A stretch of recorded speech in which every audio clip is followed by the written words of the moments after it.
কৃষ্ণ হৰি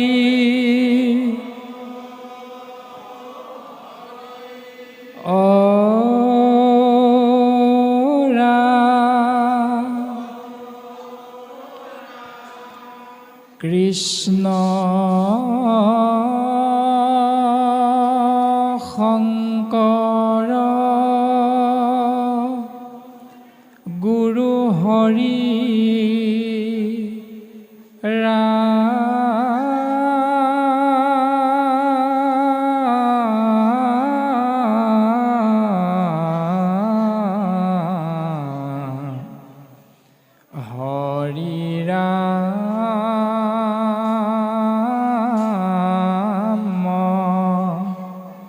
ৰাম ৰাম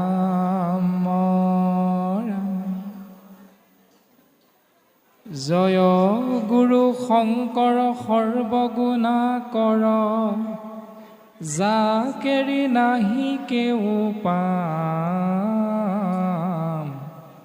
তোহাৰি চৰণকো ৰেণু শত কোটি বাৰে কৰো প্ৰণাম ৰাম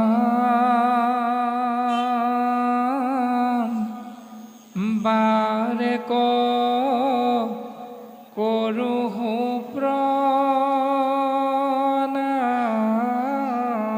শ্ৰীমদ্ ভাগৱত প্ৰথম স্কন্ধ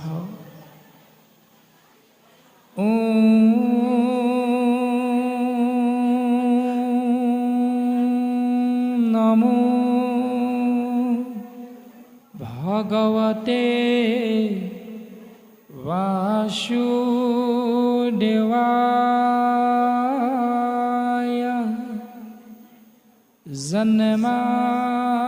জন্মাদ্যস্য য়তোऽহন্নয়াদিতৰত স্বাৰ্থেষ্বিঘ্নস্বৰাট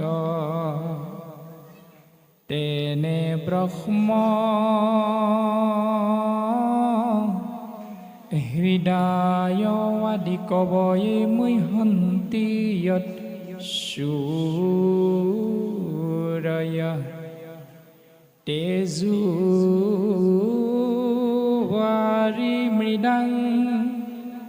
যথা বিনিময়ো যত্ৰ ত্ৰিসৰ্গোऽমৃষা ধাম্না স্বেন সদা নিৰস্তকুহকং সত্যং পৰং ধীমহি ধৰ্মঃ প্ৰজিত কৈতৱত্ৰ পৰমো নিৰ্মৎসৰাণং শতাং বিদ্যং বাস্তৱমত্ৰ বস্তু শিৱদং তাপত্ৰয়োন্মূলনম শ্ৰীমদ্ ভাগৱতে মহামুনি কৃতে কিং বা পুৰৈৰীশ্বৰ সদ্যো হৃদয়বৰুধ্যতে অত্ৰ কৃতিৰ্ভিশুশুভিস্তৎসনা নিগম কল্পতৰুৰ্গলিতং ফলং শুকমুখাদমৃত দ্ৰৱস্যংয়োতম পিয়ত ভাগৱতং ৰসমালয়ং মুহুৰহুৰসিকা ভুবি ভাবুকাঃ পিয়ত ভাগৱতং ৰসমালয়ং মুহুৰহুৰসিকা ভুবি ভাবুকাঃ হৰি ৰাম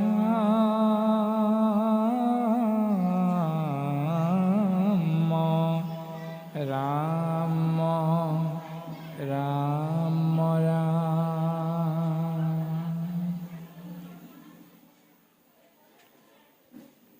কৃষ্ণ।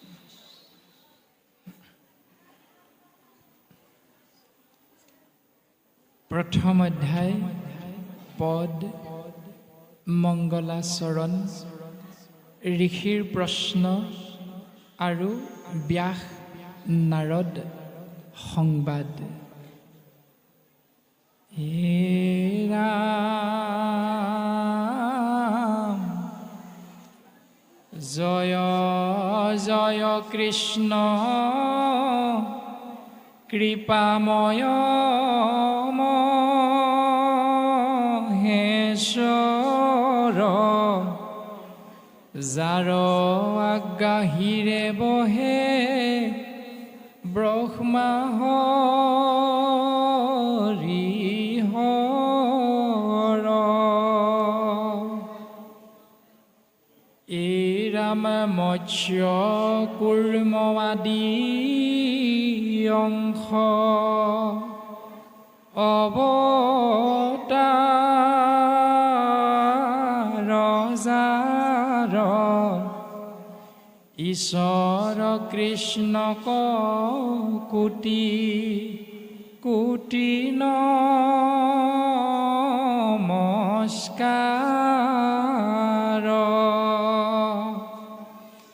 এই ৰাম নমো নমো মধু মূৰ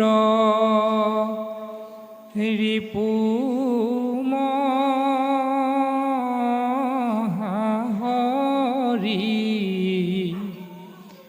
অন্ত্যযুতময়াতি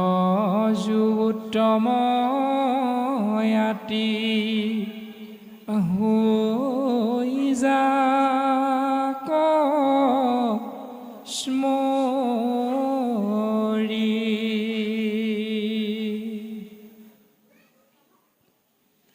এই ৰাম সমস্ত জগত নিস্তাৰক, যাৰ নাম হেনয় কৃষ্ণক কৰো সহস্ৰ প্ৰণাম।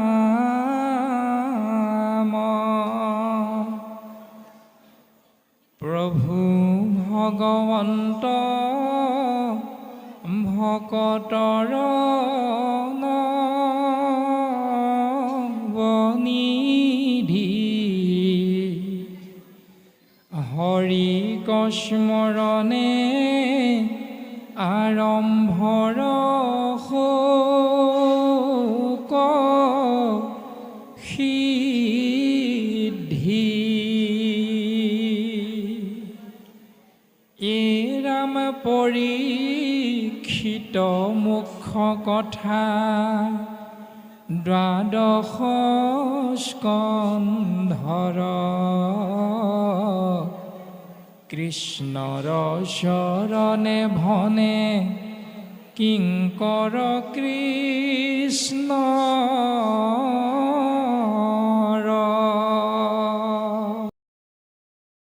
এই 24টা তত্ত্বৰে গঠিত আমাৰ এই দেহাক আমি বিশ্লেষণ কৰিব লাগে যে আমি ক'ৰ পৰা আহিলোঁ, জীৱ ক'লৈ যাম, আৰু এই সংসাৰত আমাৰ কৰণীয় বা পালনীয় কৰ্তব্য আৰু দায়িত্ব আমাৰ কি হ'ব লাগে, আৰু আমি কি কৰি আছোঁ, কি কৰিব নালাগে। এই বিশ্লেষণ আমি নিজক নিজে কৰিব লাগে। কাৰোফালে কোনেও আঙুলি টোৱাব নালাগে, আমি মাত্ৰ নিজক বিশ্লেষণ কৰিব লাগে। কাৰণ ভাগৱতৰ মূল তত্ত্ব দৰ্শনেই হ'ল জীৱই নিজক বিশ্লেষণ কৰি পৰমাত্মাৰ ফালে গতি কৰা।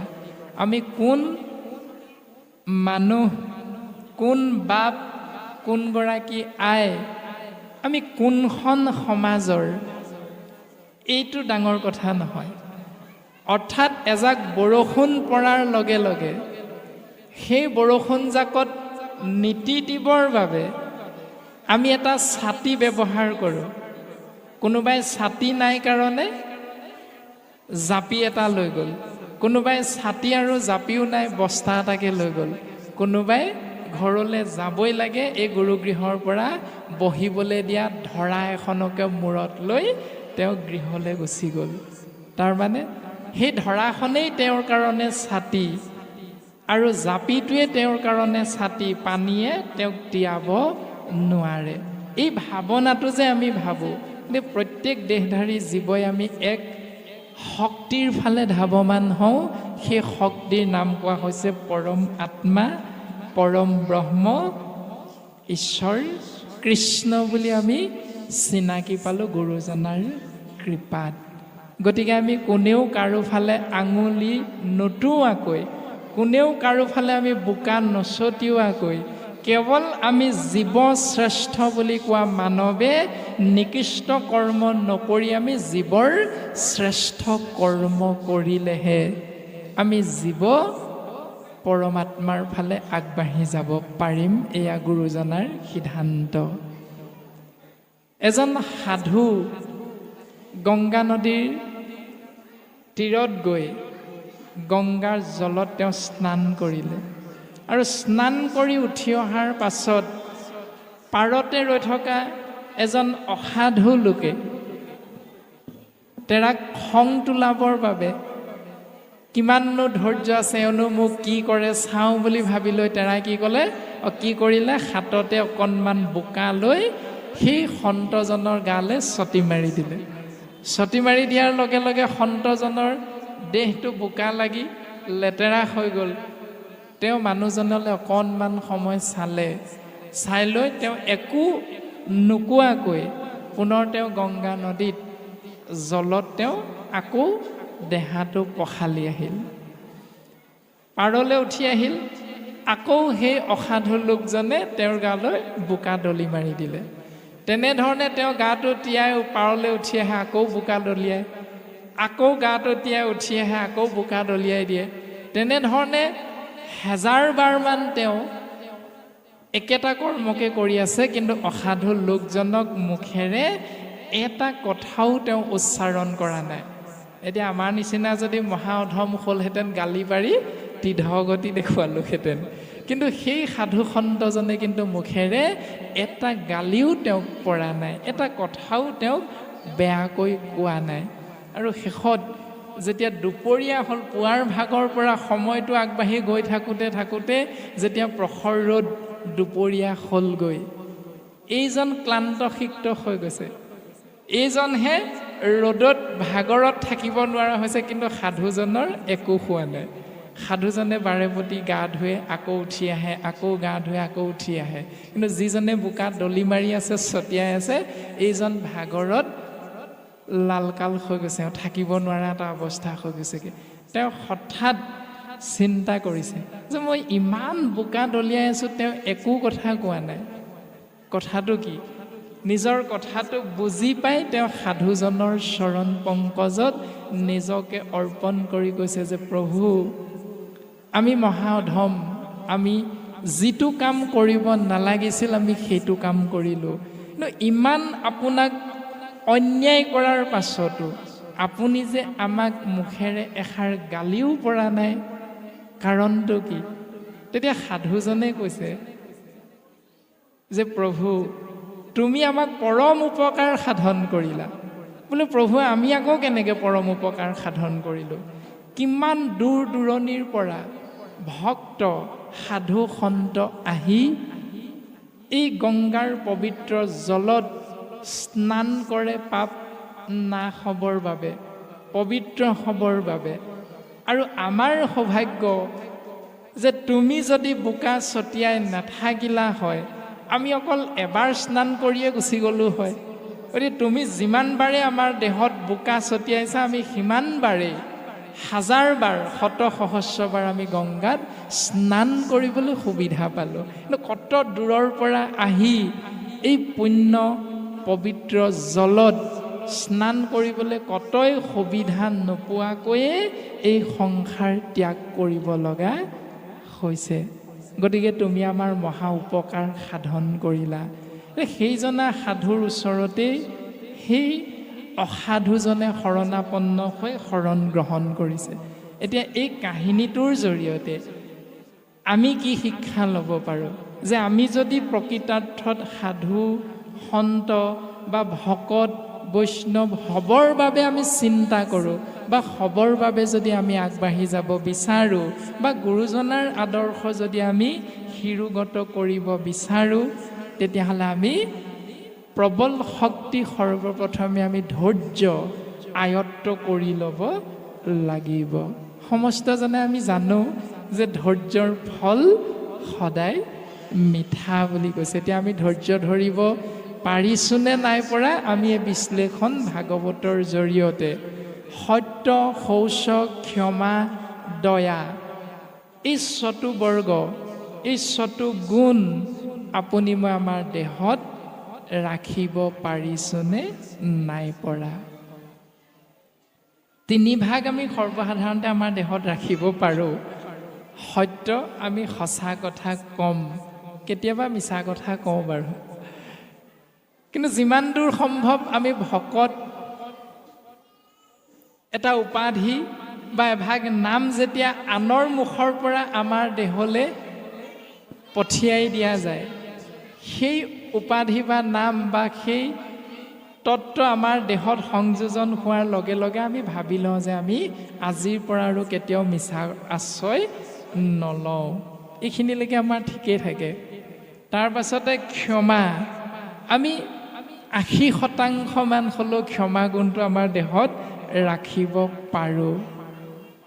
আৰু দয়া, আমি সমস্ত ভূততে ব্যাপী আছো মই হৰি।